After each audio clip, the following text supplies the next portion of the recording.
अस्सलाम वालेकुम क्लास। आज का जो हमारा टॉपिक है आज के लेक्चर का वो यूनिट सेल्स हैं। अब हम बात करते हैं सेल की, उसके 3 डायमेंशनल शेप की। सो हम कहते हैं कि हम उसका एक रिपीटिंग यूनिट लेते हैं। अब आप लोग कहेंगे कि व्हाट इज रिपीटिंग यूनिट। सो हम लोग यहाँ पर जो आज के लेक्चर्स में ये बात करेंगे what is unit cell. Unit cell basically क्या होता है, हम कहते हैं कि जो मॉलिक्यूल्स होते हैं वो अपने आप को एक क्रिस्टल लैटिस में इस तरह से अरेंज करते हैं कि एक 3 डायमेंशनल स्ट्रक्चर बन जाता है, और वो अपने आप को अरेंज क्या करते हैं इन स्पेस। फॉर एग्जाम्पल अब आपको कि वो कैसे होता है, तो जैसे हम लोग बात करते हैं सोडियम की जब बात करते हैं वो पॉजिटिवली चार्ज होता है, और क्लोरीन क्या होता है हमारे पास नेगेटिवली चार्ज होता है। तो हम कहते हैं कि हमारे पास सोडियम क्लोराइड का क्रिस्टल है। अब आप कहेंगे कि ये अपने आप को 3 डायमेंशनल शेप में कैसे करते हैं। सो हम जब इसकी 3 डायमेंशनल शेप में आते हैं तो हम कहते हैं कि Na कोई भी आसपास वो Cl है उसके साथ अरेंज हो जाएगा, फिर यहाँ पर है वो Cl वहां पर जाके, ये इसकी कोवलेंट बॉन्डिंग नहीं है, ये जस्ट एक क्यूबिक स्ट्रक्चर है कि अगर Na यहाँ पर है तो उसके साथ Cl यहाँ पर होगा, फिर यहाँ पर एक Cl होगा, फिर यहाँ पर एक Cl होगा, और बेसिकली अगर देखा जाए तो ये Na यहाँ पर होगा, ये बना देंगे। अगर इसके Na है तो नीचे Cl होगा, अगर इसके नीचे तो यहाँ पर Na हमारे पास होगा। इसी तरह से Na है तो यहाँ पर Cl आ जाएगा, ये Cl, ये Na और ये Cl, ये Cl आया है, यहाँ पर हमारे पास Na आ जाएगा, ये Cl, यहाँ पर Na है और ये आ जाएगा Cl। सो हम कहते हैं कि ये हमारे पास क्या आ गई, एक 3 डायमेंशनल अरेंजमेंट आ गई, इसमें Na और Cl अपने आप को क्या करते हैं अरेंज किया होता है। सो 3 डायमेंशनल एटम आयन और मॉलिक्यूल्स का अपने 3 डायमेंशनल शेप में 3 डायमेंशनल शेप कौन सी होती है, X Y and Z axis पे, वहां पर अपने आप को अरेंज करना हम कहते हैं कि वो क्या है क्रिस्टल लैटिस बनाता है। क्या कहते हैं क्रिस्टल लैटिस।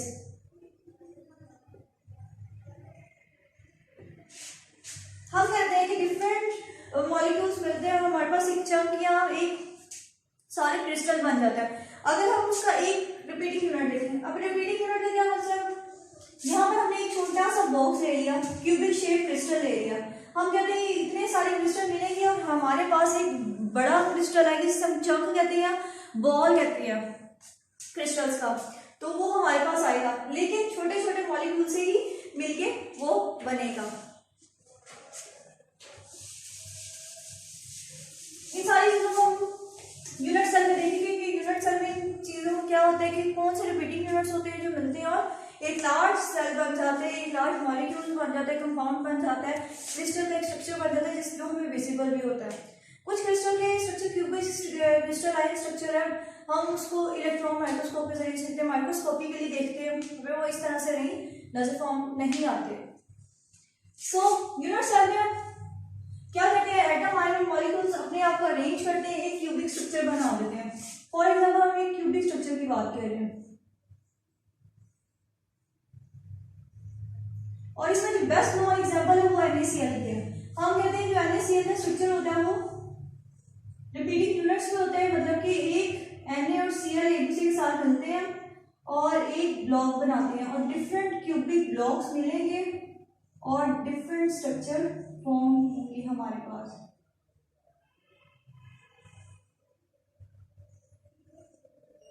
ये हमारे पास NaCl का स्ट्रक्चर है।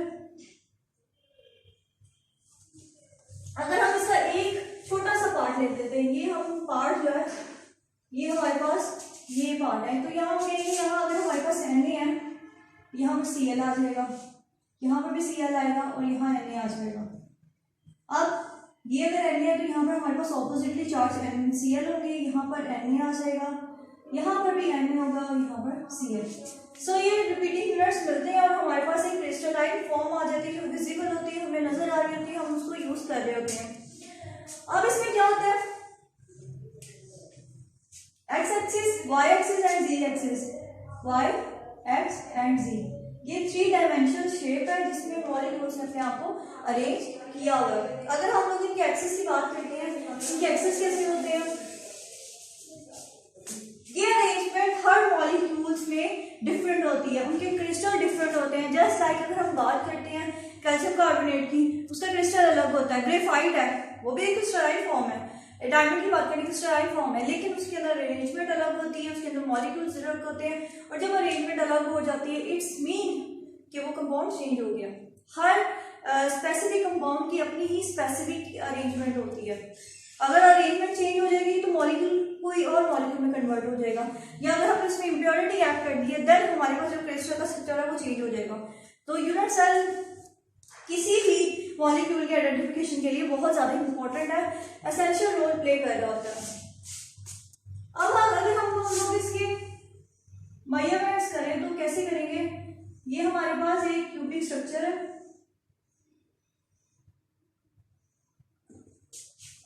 हम कहते हैं कि इसमें ए, बी और सी नंबर ऑफ एजेस है। जैसे कि हम अगर कह देते हैं ये हमारे पास ये एज और ये एज, आगे वाला ये एज और ये एज, ये ए है, बी, ये हमारे पास बी आ गया। उसके बाद अगर हम सी की बात करते हैं तो ये जो साइड वाले एज है ये हमारे पास सी एज आ गया। तो ये मेरे को हमारे पास एजेस है जो मिलते हैं और एक हमारे पास क्यूबिक स्ट्रक्चर आ जाता है। अगर इसकी एक्सिस की बात करते हैं, बी और सी के दरमियान अल्फा एक्सिस, बी ए के दरमियान गैमा और सी और ए के दरमियान हमारे पास आ जाता है बीटा। तो अगर हम इसको लिखते हैं तो हम कहते हैं कि हमारे पास अल्फा और अल्फा जो है, अल्फा एंगल है जो हमारे पास, एंगल्स की बात करते हैं, एजेस की बात कर ली, अगर एंगल्स की बात करते हैं, ये क्वांटिटेटिव मेजरमेंट्स में बेसिकली यूज हो रहे होते हैं, एंगल्स भी और एजेस भी। कि अगर हमें ये नोट करना है कि क्यूबिक का स्ट्रक्चर कैसा है, इसका साइज कितना है, ये बड़ा है या छोटा है, ये इसके साथ कितने मॉलिक्यूल्स आके बाउंड हो सकते हैं, कितनी स्पेस ये अपने अंदर ऑक्यूपाई रखते हैं, एम्प्टी स्पेसेस, तो हम लोग इसकी बेसिकली मेजरमेंट्स करते हैं। बी और सी के दरमियान हम कहते हैं कि एंगल हमारे पास बन रहा है, अगर एंगल को हम टैन या साइन या कॉस में ले लें तो हमारे पास साइन, कॉस और टेंजेंट थीटा, इससे हम लोग इसके एंगल्स को फाइंड आउट कर सकते हैं। ये सारा कुछ हम आगे नेक्स्ट चैप्टर्स में पढ़ेंगे। बेसिकली बताने का सिर्फ इतना पर्पस था कि आप लोगों को पता चल जाए एंगल्स हम क्यों लेते हैं, ये बी, ए और सी एजेस क्यों लेते हैं, इसीलिए लेते हैं क्योंकि मेजरमेंट्स कर सकें। जब क्वांटिटेटिव एनालिसिस हो क्यूबिक स्ट्रक्चर का तो हमें पता चल सके। सो अगर एंगल्स की बात करें तो बी और सी के दरमियान जो है हमारे पास अल्फा है, अल्फा एंगल है। ए और सी के दरमियान हमारे पास बीटा है, ए एंड सी के दरमियान हमारे पास बीटा है, और ए और बी के दरमियान हमारे पास गैमा है। सो ये हमारे पास एंगल आ जाते हैं जिससे हम इनकी मेजरमेंट्स कर सकते हैं। सारी मेजरमेंट जितनी भी क्वांटिटेटिव एनालिसिस है हम इसके थ्रू करते हैं। सो फर्स्ट ऑफ ऑल हमने इस चैप्टर में क्या पढ़ा कि पहले क्रिस्टल लैटिस क्या होता है, देन हमने यूनिट्स देखा कि ये रिपीटिंग यूनिट्स होते हैं मॉलिक्यूल्स के। इससे बड़ा ये रिपीटिंग यूनिट्स होते हैं, मतलब कि बार बार रिपीट करें यूनिट्स को तो हमारे पास एक चंक बन जाते हैं, एक लार्ज क्रिस्टल बन जाते हैं। उसके बाद हम लोगों ने देखा कि एक नॉर्मल एक हमने एग्जांपल दी सोडियम क्लोराइड की, उसके एंगल से कितना हमने कहा अगर क्यूबिक स्ट्रक्चर है तो उसको इसकी क्वांटिटेटिव एनालिसिस क्या होती है। क्वांटिटेटिव एनालिसिस बेसिकली हम लोग मेजरमेंट्स करते हैं।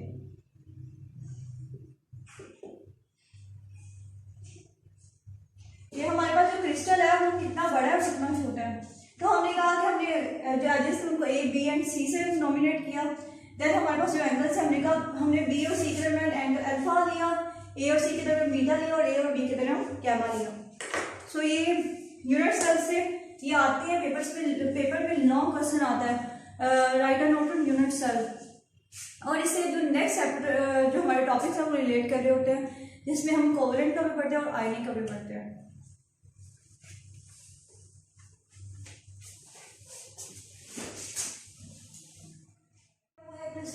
क्लासिफिकेशन, इसमें बेसिकली हम बताने कि क्रिस्टल क्या होती है और उनको किस तरह से क्लासीफाई किया गया, उनके एंगल और एजेस की बेसिस पे हम ये कहते हैं कि ये एंगल बढ़ा है, इसका एज कम है, ये एंगल उससे छोटा है, इसका एज ज़्यादा है। सो इनकी बेसिस पे हम जितने भी क्रिस्टल को क्लासीफाई करते हैं, और मैंने जैसे पहले भी बताया था कि एंगल्स की ही बेस पे हमें पता चलता है कि कौन सा हमारे पास जो एंगल है एज है वो किस तरह का क्रिस्टल बना है, वो किस कंपाउंड का क्रिस्टल है। जैसे हमने बात की थी सोडियम क्लोराइड का जो क्रिस्टल होता है क्यूबिक शेप होता है, लेकिन अगर नीडल लाइन ले हैं तो वो हमारे पास कॉपर सल्फेट के क्रिस्टल्स होते हैं। तो जैसे जैसे हम लोग कंपाउंड चेंज करते रहेंगे उसकी जो क्रिस्टल की शेप है वो भी चेंज होती जाएगी। सो क्लासिफाइड किया गया क्रिस्टल को 7 ग्रुप्स में। अब अगर फर्स्ट ऑफ ऑल हम क्रिस्टल देखते हैं तो क्रिस्टल बेसिकली है क्या? क्रिस्टल बेसिकली हम लोग कहते हैं जितने भी हमारे पास एजेस एंड एंगल्स हैं उनको 3 डायमेंशनल शेप में लाना। 3 डायमेंशनल शेप में लाएंगे जब हम, तो हम कहते हैं कि ये हमारी क्या क्लासिफिकेशन है। फर्स्ट ऑफ ऑल हम कहते हैं क्यूबिक सिस्टम। क्यूबिक सिस्टम में क्या होता है? मैंने पहले बात की क्रिस्टल में हम बेसिकली क्या देखते हैं कि हमारे पास जो एजेस हैं ए बी एंड सी, और जो हमारे पास एंगल है अल्फा बीटा एंड गैमा। जो हम बात करते हैं अल्फा बीटा एंड गैमा, ये है अल्फा बीटा गैमा, वो एंगल सी है हमारे पास। उनकी बेस पे हम लोग ये कहते हैं कि ये जो हमारे पास क्रिस्टल है उसकी ये शेप होगी। सो फर्स्ट ऑफ ऑल हमारे पास क्यूबिक सिस्टम है। क्यूबिक सिस्टम में हम देखते हैं कि जो हमारे पास एजेस है तीनों एक दूसरे के इक्वल होते हैं। अब आपको होगी कि एजेस कैसे इक्वल हो गए, हमें कैसे पता चलेगा? तो बेसिकली हम लोग क्या करते हैं स्केल से मेजरमेंट करते हैं। फॉर एग्जांपल अगर हमारे पास एक एज है, एक एंगल है हमारे पास 90 डिग्री का, और जो हमने एजेस लिए हैं उस क्रिस्टल के वो 93 सेंटीमीटर है, तो हम कहेंगे कि अगर हम लोग एज ए ले लें, एज ए के सारे एज ले लें, बी के ले लें और सी के ले लें, वो तीनों के तीनों 3 सेंटीमीटर के होंगे। इससे ज्यादा ना कोई ज्यादा होगा और ना कोई कम होगा। तो हम कहते हैं कि वो क्यूबिक है, ए बी और सी तीनों इक्वल है। उसके जो सेंटीमीटर में या मीटर में या मिलीमीटर में हम लोग उसके साइज ले रहे हैं वो क्या है सेम है। इसी तरह से अगर हम बात करते हैं उसके एंगल की, तो हम कहते हैं कि जो हमारे पास अल्फा बीटा और गैमा एंगल है वो भी 90 डिग्री का होगा। अगर हम एक सिंपल सा क्यूबिक स्ट्रक्चर प्लॉट करते हैं,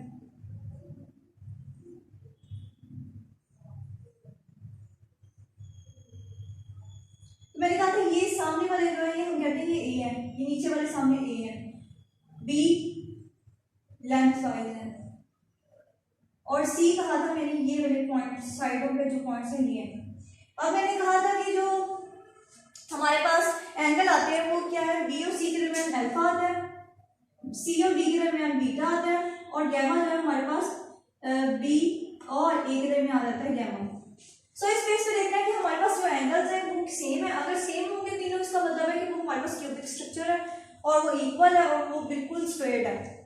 लेकिन अगर हम बात करते हैं एंगल्स की, एंगल्स में फ्लक्चुएट करेंगे तो हमारे पास जो क्रिस्टल है उसकी शेप जो हो जाएगी वो चेंज होती जाएगी। फॉर एग्जाम्पल हमारे पास 90 का तीनों एंगल है, अल्फा बीटा एंड गैमा तीनों 90 के हैं, तो हम कहेंगे जो हमारे पास क्रिस्टल है वो बिल्कुल स्ट्रेट है।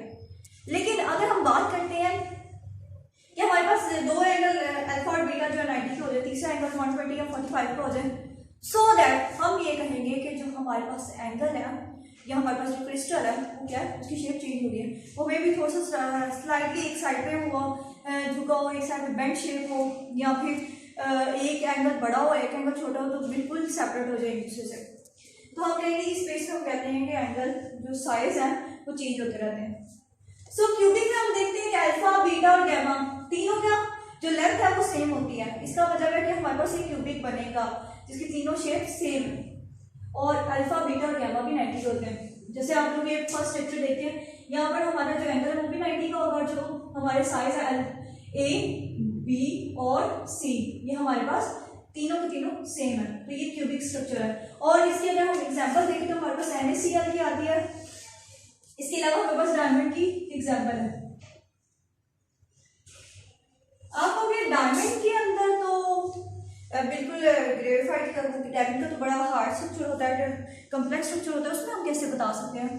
तो बेसिकली बेटा हम लोग एक सेल ले रहे हैं, मतलब कि इतने रिपीटिंग यूनिट्स हैं तो उसमें से छोटा सा उसको पॉइंट ले रहे हैं।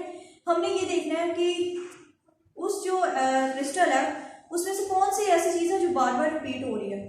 फॉर एग्जाम्पल जैसे हम NaCl कहते हैं कि क्यूबिक स्ट्रक्चर बना दिया, उसको जोड़ते जाएंगे तो बड़ा स्ट्रक्चर बन जाएगा। इसी तरह से डायमंड में भी देखें कार्बन कार्बन के क्यूबिक स्ट्रक्चर होगा, उनको मिलाएं तो बड़ा स्ट्रक्चर बन जाता है। तो हम बेसिकली उसको कहते हैं यूनिट सेल जो बार बार रिपीट हो रहा है। तो यूनिट सेल को हम लेंगे, उसमें एग्जांपल जो डायमंड की है और हमारे पास किसकी है, NaCl के। उसके बाद हम बात करते हैं टेट्रागोनल सिस्टम की। अब टेट्रागोनल सिस्टम की अगर बात की जाए तो हम कहते हैं कि हमारे पास जो A, B और C है वो एक दूसरे की। ओके देन स्टूडेंट, जब हम टेट्रागोनल सिस्टम की बात करते हैं तो हम ये कहते हैं कि जो हमारे पास टेट्रागोनल है उसमें A, B और C मतलब कि जो उनके एजेस की लेंथ है वो इक्वल नहीं होती। A और B एक दूसरे इक्वल होते हैं लेकिन C नहीं होता। अगर हम बात करते हैं कि A और B हमें 3 सेंटीमीटर का लिखा है तो मे भी हमारा जो C है एच है उसकी जो लेंथ है वो ज़्यादा हो, वो 4 हो सकती है, वो 5 हो सकती है, वो 6 हो सकती है। तो हमारे पास जो शेप आएगी वो जस्ट लाइक दिस होगी, लेकिन इसका जो एंगल है वो बिल्कुल 90 का होगा। सारे एंगल्स क्या होंगे, 90 डिग्री के होंगे। हम कहते हैं बार बार बात करते हैं सी बेसिकली ये वाला पोर्शन होगा क्यूबिक सेंटर का। हमारे पास जो ए है वो ये वाला सेंटर है, ये ए है हमारे पास, और बी ये हमारे पास सेंटर है, ये बी, इसे हम कहते हैं बी का पोर्शन है। आपको इससे ज्यादा अच्छा समझ आ जाएगा कि मैं कौन से इस टाइम एच की बात कर रही हूँ। ये हमारे पास बी है, ये हमारे पास ए है जो ब्लैक से है, और जो ब्लू से है वो हमारे पास बेसिकली सी है, सी एच है। तो मैं कहती हूँ कि हमारे पास जो है ए, जो हमारे पास ए है और बी, ये दोनों तो एंगल से एजेस सेम है, लेकिन जो सी है वो एज चेंज है। इसका मतलब है ये जो एज है ये थोड़ा सा स्लाइडली पीछे हो या आगे हो जाएगा, इससे क्रिस्टल या तो बड़ा हो जाएगा लेंथ में या फिर विड्थ में बड़ा हो जाएगा या फिर छोटा हो जाएगा। अगर मैं बात करती हूँ, ये मेरे पास एक है, ये मेरे पास दूसरा है। मैंने कहा अगर मैं एज चेंज कर दूं तो क्या होगा, वो साइज में बड़ा होता जाएगा, पहले छोटा था फिर बड़ा होता गया। तो अगर साइज में सी को डिफरेंट करते हैं तो इसका मतलब है कि जो हमारा क्यूबिक है वो भी क्या हो जाएगा, डिफरेंट हो जाएगा। इसके बाद हम बात करते हैं कि और इसकी जो एग्जांपल्स हैं वो बेसिकली हमारे पास होती है सोडियम अमोनियम ब्रोमाइड और मैग्नीज डाइऑक्साइड, ये हमारे पास इसकी एग्जांपल्स हैं। अब उसके बाद करते हैं ऑर्थोनॉमिक सिस्टम।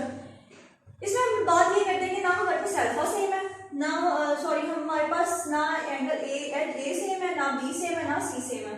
इसका मतलब है तीनों एजेस की जो लेंथ है वो डिफरेंट होगी, वो फ्लक्चुएट कर रही होगी। एक की 3 है, दूसरे की 4 हो सकती है, तीसरे की 10 भी हो सकती है। जैसे कि हमारे पास ये है, इसमें ना ए सेम है, ना बी सेम है और ना ही सी सेम है।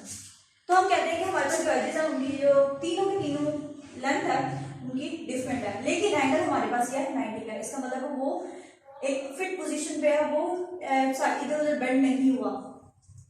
अगर इसकी हम बात करते हैं तो हम कहते हैं कि जो हमारे पास इसकी एग्जांपल है वो आयोडीन है और sulphur, some where of sulphur. मैंने कहा था सल्फर पिछले प्रीवियस लेक्चर में कि सल्फर वो कंपाउंड है जिसकी मोर देन 1 शेप होती है। एक ही एलिमेंट है लेकिन उसकी मोर देन 1 क्रिस्टलाइन फॉर्म्स है। हमने उसमें बात की थी कि एक तो हमारे पास वो ऑर्थोनॉमिक में आता है और दूसरा हेक्सागोनल में भी अक्सर आ जाता है, या फिर हम लोग बात करते हैं कि हम लोग उसको डिफरेंट और वेट एलिमेंट्स में भी देख सकते हैं। उसके बाद मोनोक्लिनिक सिस्टम की बात आती है। मोनोक्लिनिक हमारे पास मोनोक्लिनिक सिस्टम की बात होती है तो मोनोक्लिनिक सिस्टम में क्या होता है हमारे पास कि अल्फा और बीटा जो है हमारे पास, अल्फा और बीटा क्या वो भी गैमा हमारे पास 90 डिग्री का होता है और जो बीटा होता है वो 90 डिग्री का नहीं होता। इसका मतलब इनके एंगल्स होते हैं बिल्कुल टोटली एक दूसरे से चेंज होते हैं। और अगर हम बात करते हैं अल्फा बीटा की बात करें, बीटा चेंज होता है और अल्फा और गैमा 90 डिग्री के होते हैं क्रिस्टलाइन फॉर्म में।